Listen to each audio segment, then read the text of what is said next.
Bonjour mes amis, nous allons faire la recette de la botte. C'est quoi la recette de la botte? C'est tout simplement une recette italienne qui nous vient de Sicile. Il s'en est vendu il n'y a pas très longtemps à Paris, dans un restaurant que je connais, 2000 dans la journée. Alors c'est devenu une mode. On les appelle les arancini. Alors c'est une grande famille qui nécessite beaucoup de produits. Il y en a 14. Mais 14 qui se mélangent, et à la sortie, ça ne fera qu'un. Ce sera votre arancini. Alors pour mettre cette famille au pas, et l'unisson du la, comme en musique, il me faut des ingrédients. Et les voici. Alors je vais vous les donner. J'ai besoin de riz, mais pas n'importe quel riz, soit le carnaroli, soit l'arborio, car nous allons faire un risotto comme base. Et comme dans tout risotto, c'est un riz pilaf, donc nous aurons des oignons, et nous rajouterons à cette boule que nous allons faire, pour lui donner du goût, un petit peu de jambon cru, comme là-bas. Nous aurons besoin d'huile d'olive. Nous aurons besoin d'un bouillon, ici, de poule, fait maison, bien entendu. Nous aurons besoin de 3 œufs bien frais. Nous n'utiliserons que les jaunes. On verra pourquoi tout à l'heure. Et de la mozzarella. Mais la vraie mozzarella, la bufala, la meilleure. Et puis, pour faire notre carapace qui va entourer tout ça, de la chapelure fine. Des petits pois qui vont, bien sûr, aromatiser le riz. Du fromage parmigiana, pour que tout ça soit bien collant. Et un peu de citron, de la farine. Et pour faire quelque chose de bien beau et coloré, j'aurai simplement besoin d'un peu de persil plat, car il est plus goûteux. Et nous allons le ciseler finement pour que le décor soit encore plus beau. Alors mes amis, tout est prêt, tout est là. Nous n'avons plus qu'à y aller.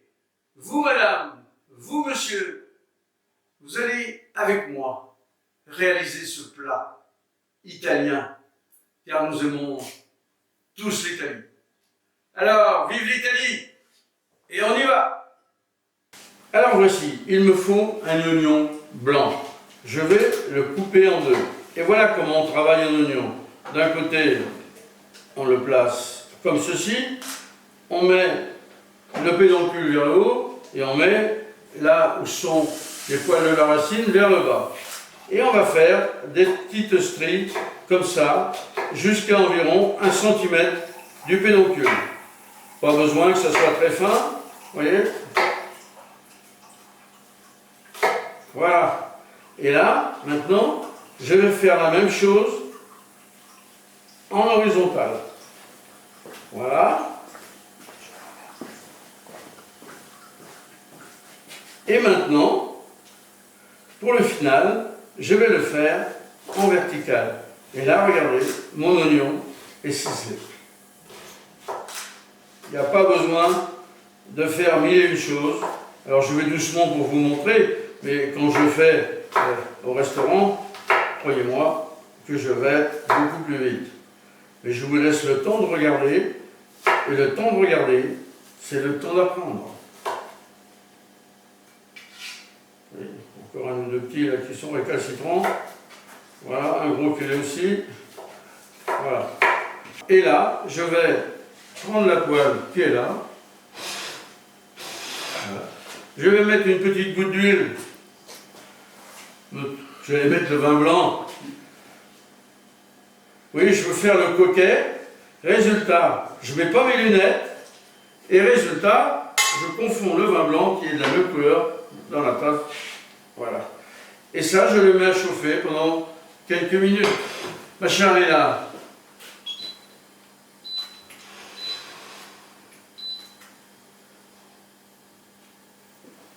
Alors, ce qui vous manque, quand on fait des choses comme ça, c'est l'odeur. Parce que dans cette huile d'olive qui est extraordinaire, on va y mettre les oignons qui vont commencer à cuire et non pas à dorer. Il faut qu'ils fondent sans couleur, de façon à ce que ce qui est à l'intérieur, la sève, eh bien, vienne parfumer le jus que nous allons mettre à cuire et à chauffer. Voilà, allez, vous voyez, c'est facile, hop.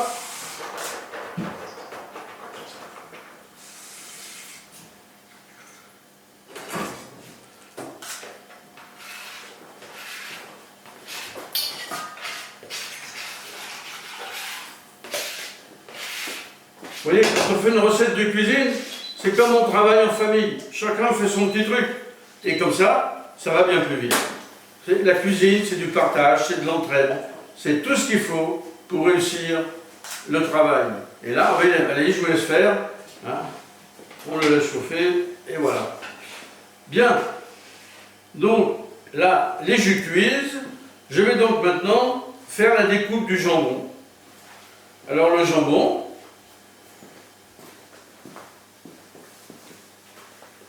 du parmesan, jambon de Parme plutôt, excusez-moi.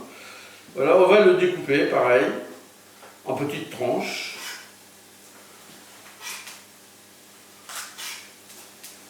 Qu'on recoupera de façon à faire des petits dés. Qu'on rajoutera tout à l'heure quand nous aurons fait notre boule. Voilà. Et ensuite, chacun retourne à sa place.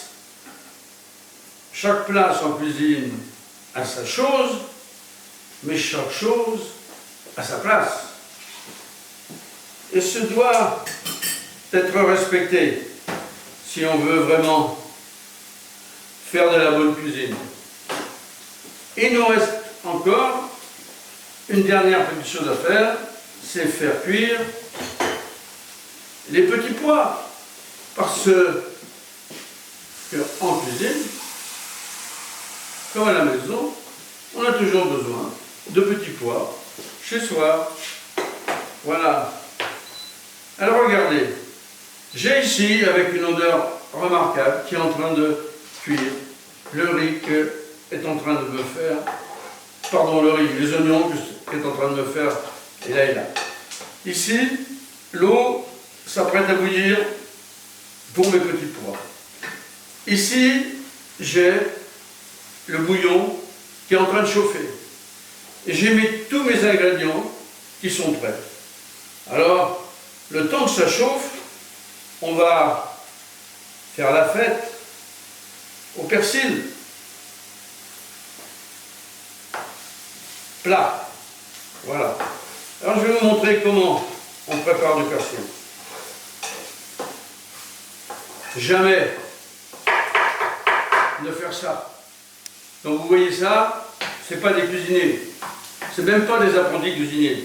Le geste à faire, c'est celui-ci, celui du balancier. Et donc, on va tout simplement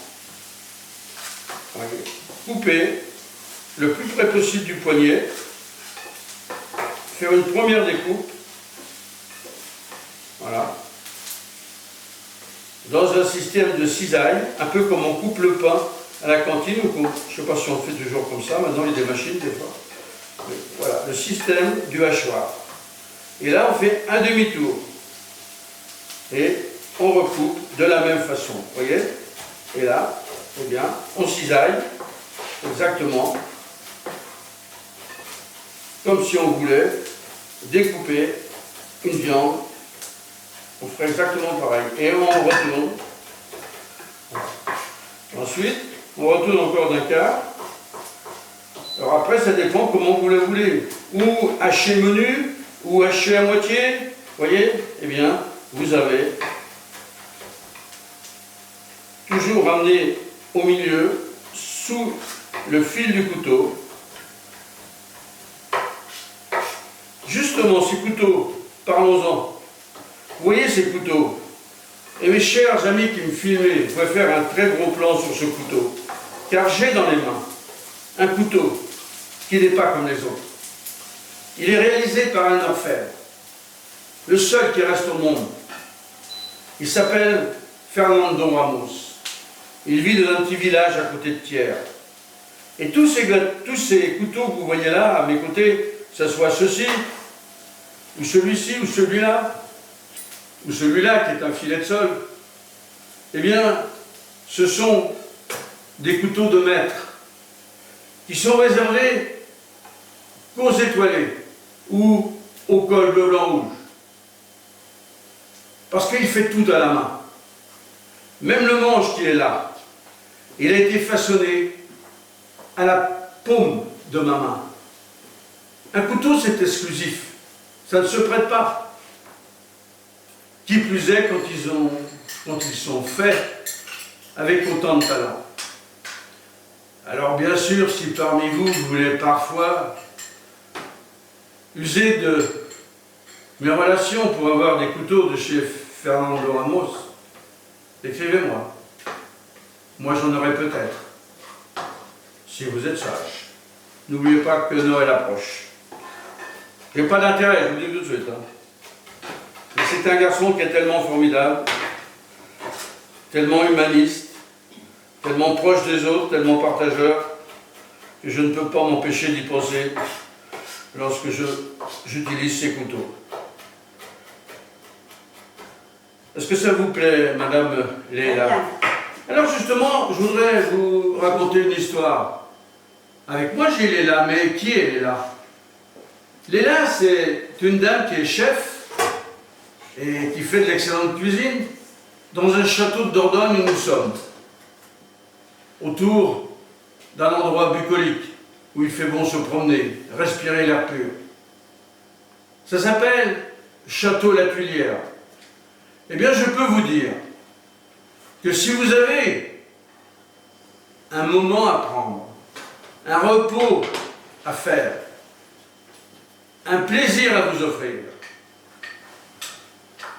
c'est un endroit extraordinaire. Je l'ai découvert il y a quelque temps, grâce à un ami qui m'a invité ici à déjeuner. J'ai fait un repas remarquable. Mais au-delà de ça, le club des amis Pierre Marchessault, c'est un club d'humanisme où se réunissent des gens qui aiment aller vers les autres, et non pas des gens qui pensent qu'à prendre de ce qu'ont les autres. Eh bien, j'ai trouvé cet état d'esprit ici, de ce couple merveilleux, qui nous accueille aujourd'hui dans leur château, dans leur cuisine et dans leur vie. Moment d'humanité que nous partageons avec un grand bonheur. Et donc, elle cuisine avec moi, avec, je crois, beaucoup de plaisir, mais en plus, avec beaucoup de talent.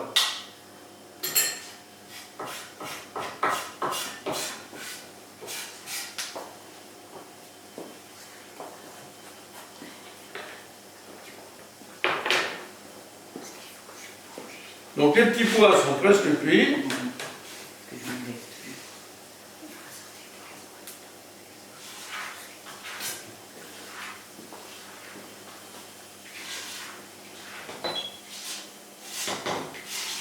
Je pense que tu as les oignons Oui. avec le jambon. Non, c'est bien maintenant. Voilà. Tu mets le riz. Donc maintenant, il n'y a plus qu'à mettre le riz, bien. Enfin, là, je vous apprends rien. Quoi. C'est votre recette, alors je veux m'appliquer.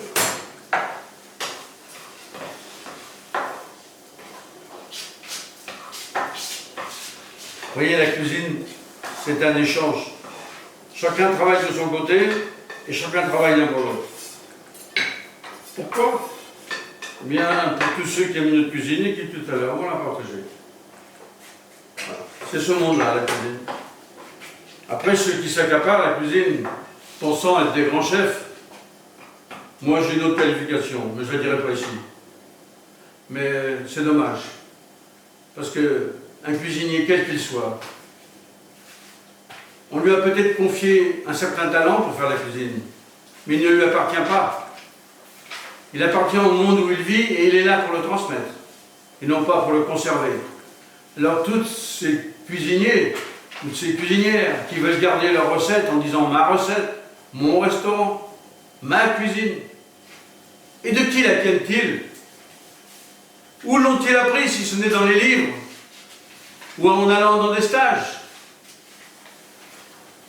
Moi, le seul Dieu que je connaisse dans la nature et dans la cuisine, c'est le Dieu nature, celui qui a fait les produits dont nous sommes également partie prenante. Alors arrêtons de nous faire plaisir et de nous prendre pour des dieux. Les cuisiniers sont des hommes comme les autres, ou des femmes comme les autres. Et les grosses têtes, on n'a pas besoin de vous. La cuisine a existé avant vous, elle existera après vous comme après moi. Alors un peu de modestie, ça fera pas de mal à la cuisine et au métier. Respectons la nature, c'est respecter le métier. Je voulais vous le dire.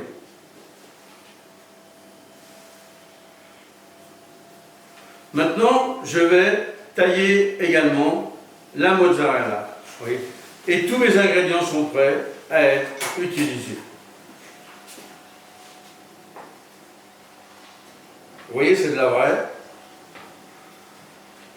C'est de la bonne. C'est du sérieux.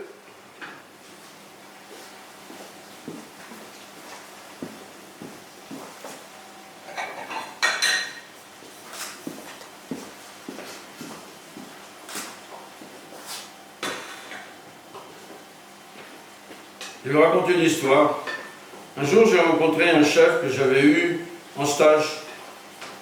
Et puis, je le rencontre 3 mois après. Il avait une belle veste blanche. Il sortait d'un restaurant. Il y avait marqué chef dessus. Alors, je lui dis, tu es devenu chef? Et il y a 3 mois, tu ne connaissais pas la cuisine? Explique-moi comment tu as fait. Mais il m'a dit, c'est simple, je suis tout seul.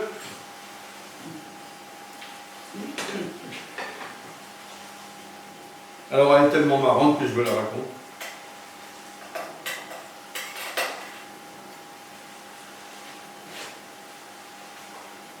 Voilà, la mozzarella est prête. Donc tous mes ingrédients sont là, prêts à être utilisés selon les besoins. Et là on va peut-être devoir faire une petite coupure, le temps que cuise le risotto. Je crois que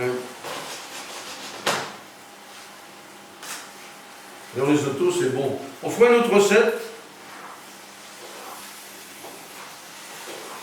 ou tout à l'heure ou demain, je ne sais pas. On va faire un risotto au cèpe.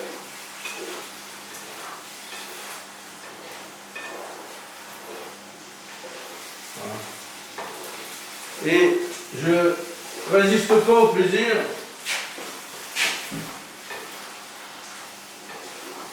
de vous les montrer, même si j'ai disparu de l'image, je ne suis pas bien loin et on entend ma voix.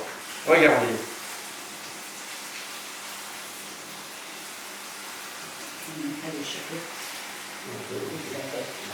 C'est le pied qui Ce sont des cèpes. Des cèpes de la propriété où nous sommes. Le propriétaire a mis ses bottes. Il est allé dans les sous-bois qui entourent le château. Et il m'a ramené ça.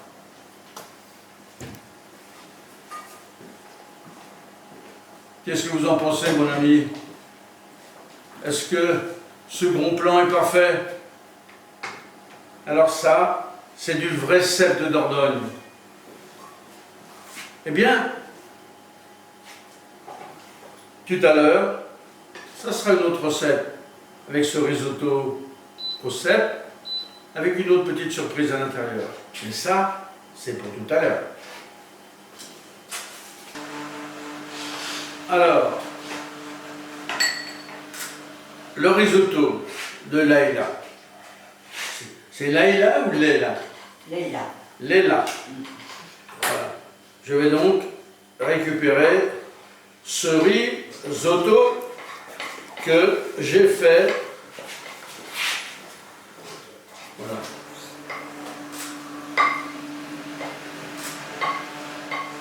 Refroidir. Parce qu'il sera beaucoup plus malléable et se préparera beaucoup plus facilement pour la cuisson. Voilà.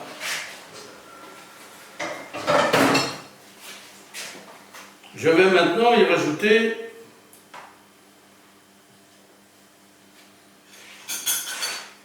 des haricots verts. Non, les petits pois. Ah, je vous ai eu là. C'était pour voir s'ils dormaient, les gens qui filment là. Hein. Des petits pois qu'on a besoin chez soi. Voilà. C'est si pratique. Puis c'est bon le petit pois. Le problème c'est quand ils tombent par terre qu'il faut les compter. Ne comptez pas sur moi. Voilà.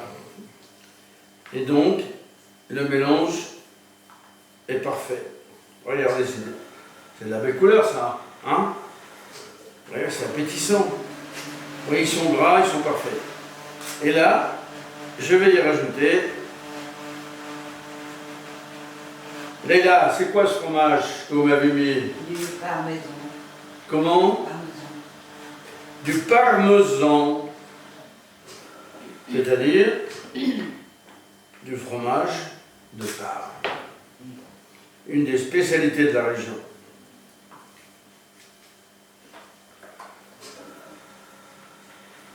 Voilà.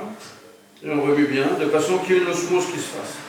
Moi, je vous dis, le mélange du fromage avec tout ça, c'est un plaisir. Voilà. Et pour terminer, pour le fin du fin, puisque nous sommes en Italie, restons jusqu'au bout. Et là, nous allons rajouter quoi, Léla? Mozzarella. Mozzarella. Et laquelle? De la? Bufala. La vraie. La seule. L'unique.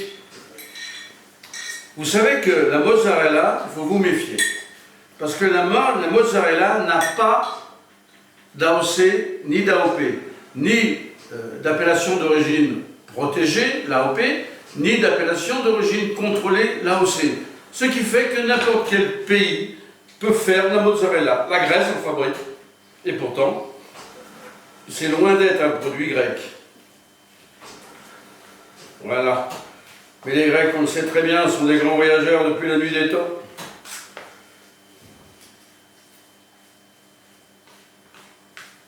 Alors maintenant, c'est là que ça commence. Il faut du doigté. J'ai donc ici, Il y a des ma mixture, qu'on appelle en cuisine un appareil. Quand on dit préparer l'appareil, ça veut dire préparer l'ensemble qui va faire et qui va réunir les éléments du plat.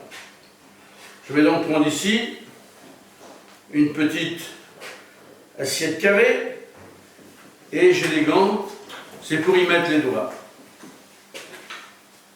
Et là, oui, je vais mettre un peu de persil, et il a raison.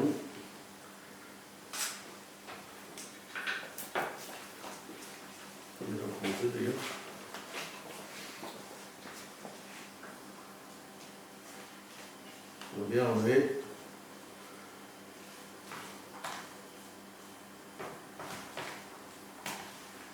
Voilà.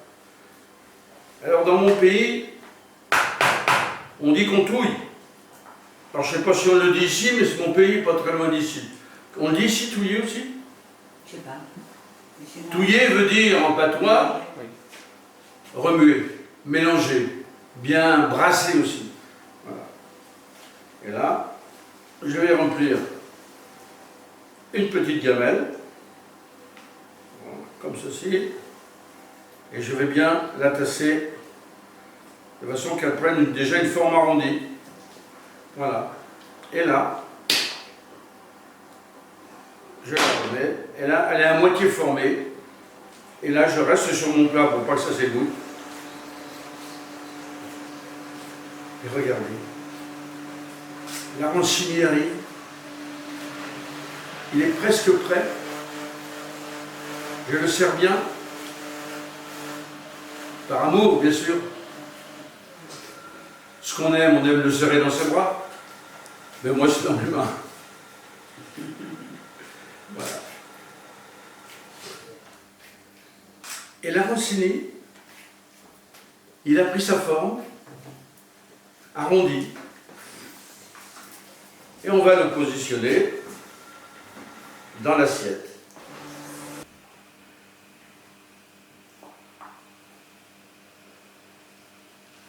Allez, je vais grossir un peu comme ça.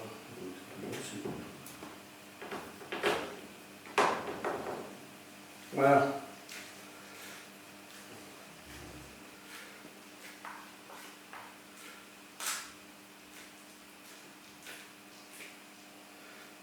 Il est un peu grossi. Voilà.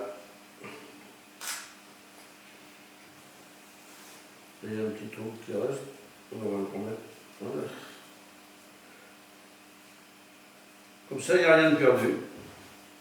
Alors, voici la solution finale à cette recette. Du jaune d'œuf, de la farine pour colmater l'ensemble et de la chapelure fine pour lui donner du corps. Et ensuite, on le mettra au réfrigérateur pendant une nuit et demain matin, au lever du jour, au moment où la brume va se lever, nous serons là pour terminer. Et là, vous verrez. Je vais donc prendre mon arancini et je vais le rouler avec délicatesse dans le jaune d'œuf. Voilà. Il faut bien qu'il soit imbibé de jaune d'œuf.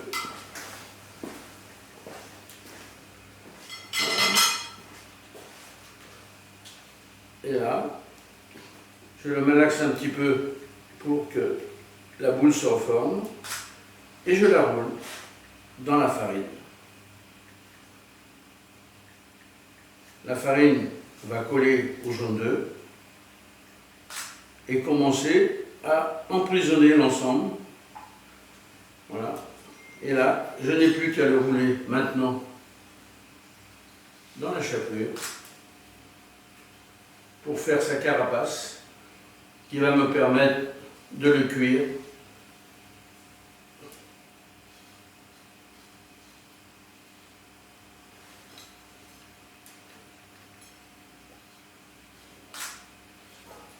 quelques petites. Voilà les petits pois au travail là. Qu'est-ce que vous faites là? Vous la ressorez là. Vous ne voulez pas être cuit demain matin?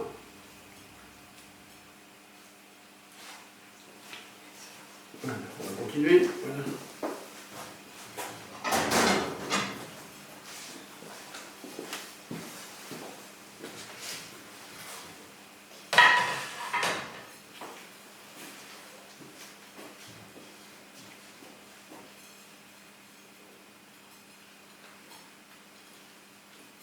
C'est délicat à faire. Hein. Donc, il faut prendre quelques précautions. Mais au final, ça donne ceci. Like a bird on a tree, I'm just sitting here. I got time.